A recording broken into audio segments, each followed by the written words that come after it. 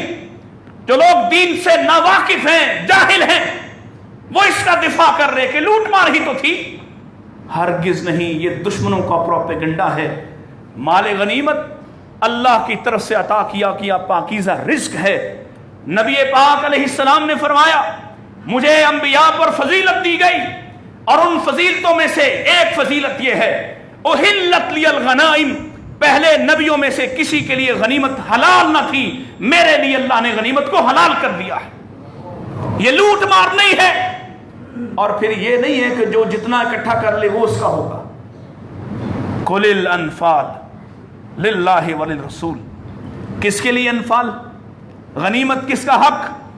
جمع کی جائے گی، اکٹھی کی جائے گی، خمس نکالا جائے گا، 5واں حصہ نکالا جائے گا. اللہ رسول کا حق نکالنے کے بعد نبی محترم علیہ السلام یا بعد ازاں امیر المومنین اس کی تقسیم کریں گے. لشکر کا سپہ سالار اس کی تقسیم کرے گا. اس کا مال نہیں ہے جس نے جتنا لیا، جتنا اکٹھا کیا. کون سی لوٹ مار؟ کون سی لوٹ مار؟ کیا وہ مال لینے کے لیے لڑتے تھے؟ یہ تو رافضیوں کا پھیلایا ہوا جھوٹ ہے. نبی پاک علیہ السلام غزوہ خیبر میں راستے میں ایک چرواہا ملا، آپ نے دعوت دی، مسلمان ہو گیا. آپ نے کہا جاؤ پہلے اپنے مالک کا مال واپس کر کے آؤ، جس کی بکریاں اس کو دے کے آؤ. بکریاں لوٹا کے آپ کے ساتھ شامل ہوا جہاد میں. فتح ہوئی. نبی محترم علیہ السلام نے جب حصہ نکالا مجاہدین کا تو اس کا بھی حصہ نکالا. اس کو بلا کے کہا یہ تمہارا مال، اب میری طرف دیکھو ذرا. کیا کہا اس نے؟ کہتا نہیں، مال لینے نہیں آیا تھا، میں تو اس لیے آیا تھا. وہ مال لینے آتے تھے. حضرت علی رضی اللہ تعالیٰ عنہ وہ واحد شخصیت ہے جنہوں نے بڑے بڑے کافروں کو قتل کیا اکیلے میں، طاقتوروں کو مارا. علی تو سب سے زیادہ امیر ہوتے، پھر مال لینے آتے تھے. کہتا اللہ کے رسول مال لینے نہیں آیا، میں تو اس لیے آیا ہوں. امام کائنات علیہ السلام نے اس کے لیے دعا فرما دی. پھر یہ سفر کے دوران نماز پڑھ رہا تھا، ایک تیر آ کے اس کے حلق پہ لگا. اللہ اکبر، یہ شہید ہو گیا. لوگوں، صحابہ کے بارے میں اتنا چھوٹا مت سوچو. اگر وہ مال لینے آتے، اللہ کی قسم پھر تم دیکھتے یہ تحریک کچھ اور ہوتی. وہ تو مال قربان کرنے والے تھے، مال قربان کر دینے والے تھے. ان کے بارے میں کہا کہ لوٹ مار. اللہ اکبر. ہاں، ان سے یہ اخطاء ہوئی کہ انہوں نے نبی پاک علیہ السلام کی اس بات کو ایسے نہ سمجھا اور مال جمع کرنے میں ہاتھ بٹانے کے لیے آگے بڑھے. اور پھر دیکھو رسول اللہ صلی اللہ علیہ وسلم جب چاروں طرف سے گھر گئے تو پھر شہادتوں کی داستان کس نے بنائی ہے؟ ایک وقت آیا ہے کہ جب دونوں طرف سے حملہ ہوا، مسلمانوں کی طاقت منتشر ہو گئی. ایک وقت آیا ہے جب حضرت مصعب شہید ہو گئے تو ابن کمیہ نے کہا کہ ہم نے رسول اللہ کو شہید کر دیا. لوگ پریشان ہوئے، سراسیمہ ہوئے. لیکن جب اللہ کے نبی علیہ السلام نے سارے خطرات مول لے کر لوگوں کو اپنی طرف بلایا، الی عباد اللہ، الی عباد اللہ، اللہ کے بندوں میری طرف آؤ، میری طرف بڑھو. اللہ کی قسم ہے صحابہ کے کان میں نبی پاک کی آواز پڑتی ہے. پھر آپ نے دیکھا، پھر آپ نے سنا کہ کیسے صحابہ نے دیوانہ وار اپنی جانیں قربان کی اور 70 سے زائد لوگ شہید ہو گئے. تم نے احد کو سمجھا نہیں ہے. احد کو سمجھتے اور تم ذرا عقیدت کی نگاہ سے دیکھتے تو تمہیں احد کے منظر کچھ اور دکھائی دیتے. تمہیں مصعب کے کٹے ہوئے بازو دکھائی دیتے، تمہیں حمزہ کا چاک پیٹ نظر آتا، تمہیں احد کا منظر کچھ اور دکھائی دیتا. تمہیں نبی پاک علیہ السلام کے زخموں سے رستا ہوا فوارے کی طرح ابلتا ہوا خون پیتا ہوا مالک بن سنان دکھائی دیتا. تمہیں انس بن نضر دکھائی دیتے. اللہ کی قسم ہے تمہیں ام عمارہ دکھائی دیتی جو اپنے آپ کو مردانہ وار لڑائی کے لیے تیار کر چکی. اور آپ فرماتے ہیں آج تم میدان ام عمارہ کے ہاتھ رہا. تمہیں طلحہ بن عبید اللہ دکھائی دیتے جن کی ڈھال گر گئی نبی پاک علیہ کا چہرے کا دفاع کرتے کرتے، جنہوں نے اپنا ہاتھ میرے نبی کے چہرے کے سامنے کر دیا اور اتنے تیر کھائے اس ہاتھ پر اس وقت تک تیر روکتے رہے جب تک صحابہ نے آپ کو گھیرا نہیں ڈالا، جب تک آپ کا دفاع مضبوط نہیں ہوا۔ طلحہ بن عبید اللہ کو تم دیکھتے ساری زندگی کے لیے ہاتھ شل ہو کر رہ گیا۔ تم نے احد کو سمجھا نہیں ہے۔ تم احد کو دیکھتے، نظر دیکھنے والی ہوتی تو تمہیں دکھائی دیتا کہ وہاں تو ایسے شخص بھی ہیں، عمر بن جموح رضی اللہ تعالی عنہ، سردار ہیں انصار کے، ایک پاؤں سے لنگڑے ہیں، بوڑھے ہیں، بدر میں پیچھے رہے، احد کی محبت میں اور احد میں شہید ہونے کی غرض سے نکلے، بیٹوں نے روکا، اصرار کیا، اللہ نے بھی معذور کو اجازت دے رکھی ہے کہ اس کے لیے جہاد فرض نہیں۔ آقا فرماتے ہیں عمر آپ پر تو جہاد فرض بھی نہیں اور آپ کا تو پاؤں بھی صحیح نہیں، آپ اپنے بیٹوں کی بات مان کیوں نہیں لیتے؟ عرض کرتے ہیں آقا میں چاہتا ہوں میں اس کی لنگڑے پاؤں کے ساتھ جنت میں داخل ہوں۔ کیا جذبات تھے، کیا جذبات تھے۔ اور پھر میدان احد میں جانے کے لیے جب نکلے تو دعا کرتے ہیں اللہم لا تردنی الی اہلی خائبا، اللہ مجھے میرے خاندان کی طرف واپس نہ لوٹانا۔ شہادت کی دعا کر کے نکلے اور جب شہید ہو گئے ان کی اہلیہ مدینہ سے نکلی، ان کی میت مبارک کو لانے کے لیے اونٹ لے کر گئیں، اور جب میت کو اونٹ پہ رکھ کے واپس نکلنے لگی اونٹ چلتا ہی نہیں مدینہ کی طرف، اسے مارتے ہیں، گھسیٹتے ہیں، کھینچتے ہیں، وہ آگے بڑھتا ہی نہیں۔ جب واپس میدان احد کی طرف کرتے ہیں تو ٹھیک ٹھاک چلتا ہے، جب مدینہ کی طرف رخ کرتے ہیں تو اونٹ ایک قدم نہیں بڑھاتا۔ بات نبی پاک علیہ السلام تک چلی گئی اور وہ دعا بھی آپ کو بتائی گئی کہ یہ دعا کر کے نکلے تھے۔ آپ نے فرمایا یہ اونٹ اس کو نہیں لے جائے گا، اللہ نے اس کی دعا پوری کر دی ہے، اب اسے یہیں دفن کرنا پڑے گا۔ تم دیکھتے تو تمہیں کچھ اور دکھائی دیتا، لیکن تم نے چونکہ اس نظر سے دیکھنا ہی نہیں تھا۔ آؤ میں ایک دو بات اور کر کے بات ختم کرتا ہوں۔ جب چاروں طرف سے آپ گھر گئے اور آپ کے پاس صرف 8 صحابی رہ گئے، 8 صحابی، 3 مہاجر اور 5 انصار۔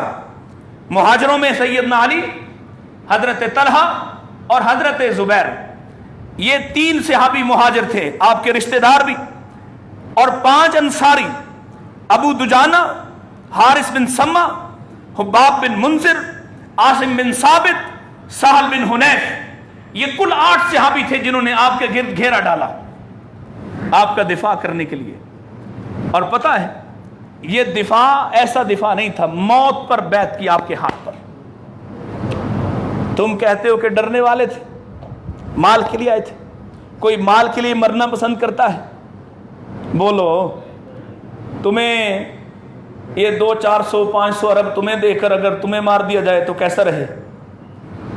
جان چھوڑو ہماری، اربوں روپیہ بھی دو، کوئی مال کے لیے بدعقیدہ بھی مرنے کو تیار نہیں ہوتا۔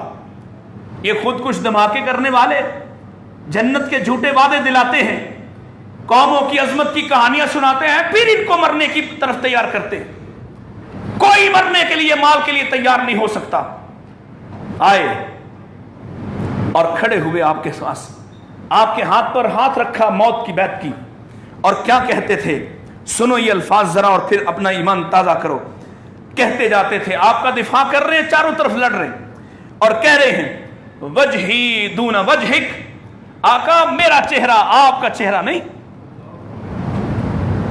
کافر آپ کے چہرے پر نہیں پہنچے گا۔ وجہی دون وجہک ونفسی دون نفسک، اللہ کے نبی آپ کی جان نہیں میری جان۔ اور پھر کیا کہتے ساتھ؟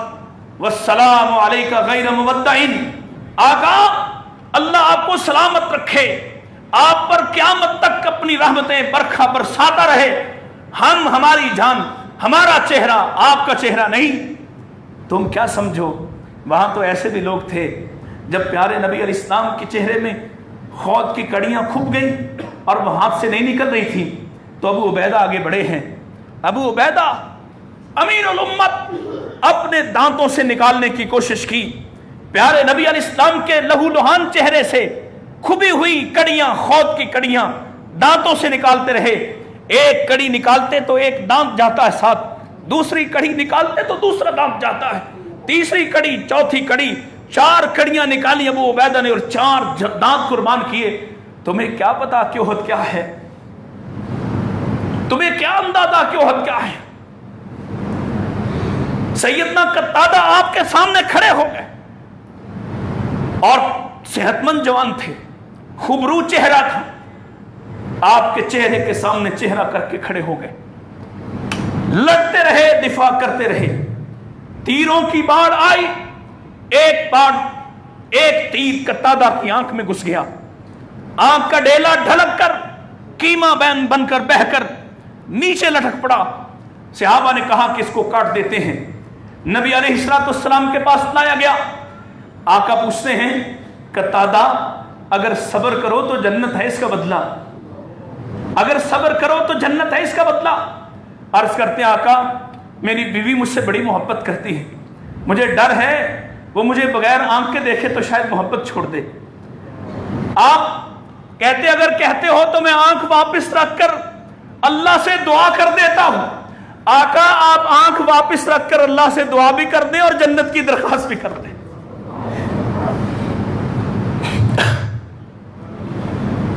تمہیں کیا پتا؟ کاش تمہیں سمجھانے والے ذرا احد کے میدان کی سیر کروائیں. آقا نے آنکھ واپس رکھی، ہاتھ رکھا، دعا کی اللہ میرے قتادہ کو اس سے پہلے سے اچھی آنکھ عطا کر دے، اللہ میرے قتادہ کے چہرے کو پہلے سے زیادہ خوبرو کر دے. عرش والے نے آپ کی آنکھ کو ٹھیک کر دیا. قتادہ کہتے ایسا لگتا تھا کبھی آنکھ میں کوئی مسئلہ ہوا ہی نہیں ہے، اور ساتھ آپ نے جنت کی دعا بھی دی. اور میرے بھائی، میرے عزیز، اپنے اپنے سیاسی زعماء لیڈروں سے محبت کرو، ضرور کرو، لیکن یاد رکھنا یہ محبتیں کہیں نبی پاک کے مقابلے میں نہ آ جائیں، کہیں صحابہ کے مقابلے میں نہ آ جائیں. اپنے لیڈروں کا دفاع کرتے کرتے کہیں نبی اور اس کے پیاروں کے بارے میں زبان درازی نہ ہو جائے.